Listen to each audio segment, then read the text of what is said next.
आपको मैं बताता हूं, जब 2017 में घपला हुआ, चीटिंग हुई, इंक्वायरी हुई, सीबीआई इंक्वायरी हुई, तो आपको पता है, भले ही पूरा पेपर ना कैंसिल हुआ हो, लेकिन जितने भी फ्रॉड स्टूडेंट थे, जितने भी स्कैमर थे, उन सब नकल माफियों को जेल भी हुई थी, बच्चों सहित। और वो बच्चे सब हटाए गए थे, पूरा एग्जाम कैंसिल नहीं हुआ था। और हम बस ये चाहते हैं कि ये चीज किसी इंक्वायरी के बाद हो, जब लोगों का मेंस हो जाए तब हो। उससे फायदा नहीं मिलेगा, क्योंकि प्री में तो फिर जितने बच्चे रहेंगे वही रह पाएंगे, जो और डिजर्विंग कैंडिडेट थे जो बाहर हो गए वो नहीं आ पाएंगे। तो हम बस इतना चाहते थे कि एसएससी ये काम अभी कर ले, जिससे कट ऑफ भी कम हो जाएगी, हमें कोई री एग्जाम नहीं चाहिए था। और हम लोगों का कहना था कि एसएससी ये बताए कि नहीं ऐसा नहीं हुआ है, लेकिन एसएससी तो एकदम चुप है। तमाशा बनाकर रख दिया यार गवर्नमेंट एजेंसीज ने गवर्नमेंट एग्जाम का। ऐसा लगता है कि अनपढ़ नेताओं ने बेरोजगारी की लहर दौड़ा दी है। अब मुझे लगता है कि इन सबके खिलाफ स्टूडेंट्स को एकजुट होना पड़ेगा, और उनके टीचर्स को भी आना पड़ेगा इस चीज को लीड करने के लिए। जब तक बिहार वाले मामले में टीचर्स नहीं आए बड़े बड़े, तब तक वो मामला ऐसे ही बच्चे लाठी खाते रहे। यहां भी जरूरत है टीचर्स को भी, बच्चों को भी एकजुट होने की। आप जानते हैं बांग्लादेश में आपने देखा होगा, जब जब देश का युवा एकजुट होता है ना, तब सरकारें हिलती हैं। और हम इस बार न्याय के लिए कुछ भी करेंगे, क्योंकि यहां विद्यार्थी धर्म को बचाने की जरूरत है। टैलेंटेड बच्चा पढ़ते पढ़ते मर जा रहा है, सिलेक्शन नहीं ले पा रहा, और वो सोचता रहता है, उसके घर वाले कहते रहते हैं कि तेरी पढ़ाई में कहां कमी रह गई, तू क्यों नहीं ले पाया। अब वो दिन दूर नहीं है जब पैसों के हिसाब से कट ऑफ लगेगी। यूआर की 51 लाख गई है, ओबीसी की 41 लाख गई है, ईडब्ल्यूएस की 39 लाख गई है, क्योंकि ऑनलाइन एग्जाम्स की क्रेडिबिलिटी एकदम खत्म सी हो गई है। आप सोच रहे होगे, जब भी कोई मुद्दा गर्म आता है, कोई भी मुद्दा हो, सरकारें कहती हैं कोई नहीं, थोड़े दिन चुप रहो, शांत हो जाएगा। ऐसे आपको क्या लग रहा है, अभी ये मामला गर्म आया है, हम बोल रहे हैं, आप ट्विटर पे कैंपेन चला रहे हैं, एसएससी को लग रहा है अरे 2-3 दिन की बात है, सब शांत हो जाएगा। बट इस बार ऐसा होने वाला नहीं है कि 2-3 दिन में सब ठंडा हो जाएगा। हम रुकने वाले नहीं है। हमारी पहली कोशिश है ये ऑनलाइन प्रोटेस्ट। इसके बाद अगला स्टेप है कि एसएससी से जाकर पूछेंगे 500-500 बच्चे एक साथ, दिल्ली, इलाहाबाद, कि बता एसएससी तूने क्या किया। और उसके बाद हाई कोर्ट है, सुप्रीम कोर्ट है, बट सुधार तो हम करके रहेंगे। जिन लोगों को लग रहा है कि ये प्रोटेस्ट फेल हो गया, वो बहुत बड़ी गलतफहमी में है। ये प्रोटेस्ट बहुत अच्छा चला है, मैं आपको बता दूं, बहुत अच्छा। आपको याद है, एक फोटो दिखाता हूं आपको। पत्थर सदैव हथौड़े की अंतिम चोट से टूटता है, लेकिन इसका मतलब ये नहीं कि पहले की सभी चोटें बेकार गई। ऐसा बिल्कुल नहीं है। सफलता निरंतर प्रयासों का ही परिणाम है। तो अभी हमने शुरुआत की है, बट इसका फल आने की देरी है बस। समझ रहे हैं कि नहीं? रोम एक दिन में नहीं बना। महान चीजों को पूरा होने में, बदलाव को पूरा होने में वक्त भी लगता है, एफर्ट भी लगता है, पेशेंस भी रखना पड़ता है, और एक अच्छी प्लानिंग की भी जरूरत होती है।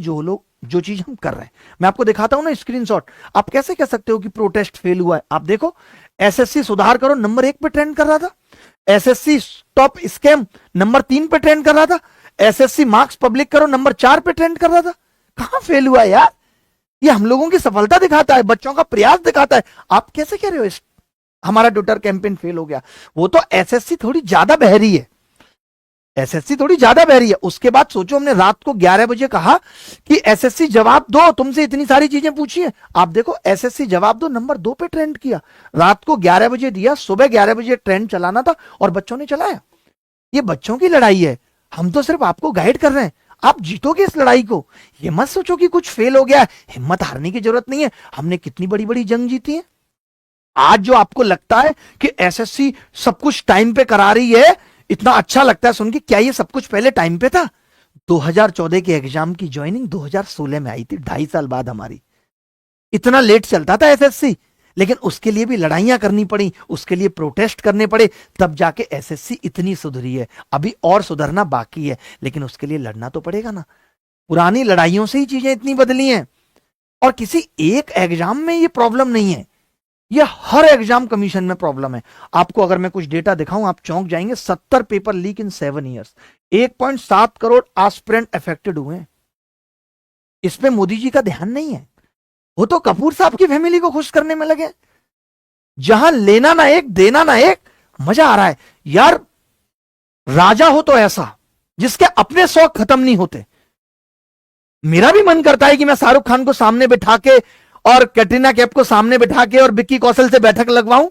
मेरा भी मन करता है, किसका नहीं करेगा साहब? मजा आ रहा है। करीना कपूर भी देखने को मिल रही है, आलिया भट्ट भी देखने को मिल रही है, कमाल हो गया साहब। लेकिन इन सब बातों पे चर्चा करने के लिए पिछले 7 साल में आप बताइए, अगर किसी भी बड़े नेता ने इस पे जवाब दिया हो कि इतने एग्जाम कैसे लीक हो रहे हैं। आप देखिए इंडिया टुडे एजुकेशन डेस्क में देखिए जरा, ये सब 15 राज्यों में पिछले 7 साल की भर्ती और बोर्ड परीक्षाओं सहित बोर्ड के एग्जाम लीक हो रहे हैं। बेसिक एजुकेशन जो सिस्टम है वो तक इफेक्ट हो रहा है। कहां ध्यान है हमारी सरकारों का, जिनके कान पे जू तक नहीं रेंगती? ये एजुकेशन मिनिस्टर की एफर्ट है।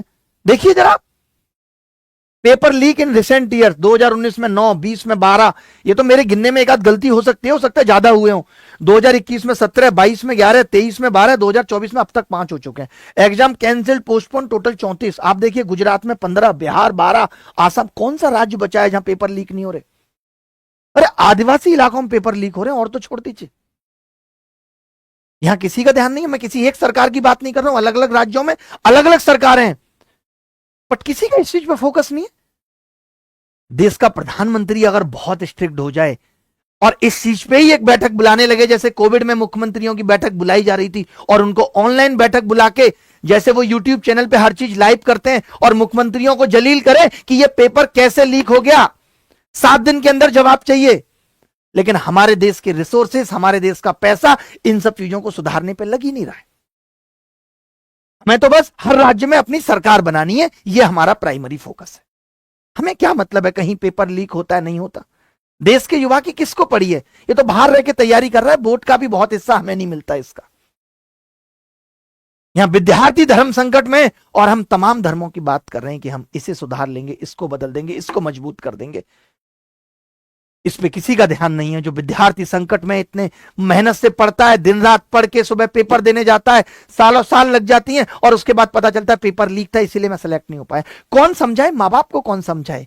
बुआ फूफा को कौन समझाए कि सिस्टम में खराबी है? लोग तो कह देते हैं ना, कोई तो सेलेक्ट हुआ है, वो देख गीता मौसी का लड़का सेलेक्ट हुआ है, तू ही नहीं हुआ, तेरे को करप्शन है।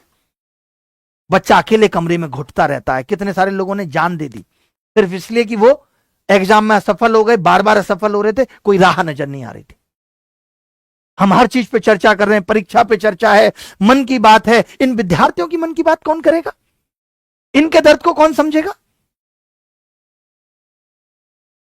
आपने तो 12-12, 13-13 कैमरे लगा के अपनी शक्लें चमका ली, अपनी तारीफों के पुल बांध दिए, और यहां युवा कैसा राजा है भाई, जिसके प्रजा इतनी दुखी हो और उसको फर्क ही नहीं पड़ रहा, वो अपनी मटर गश्ती में मस्त है।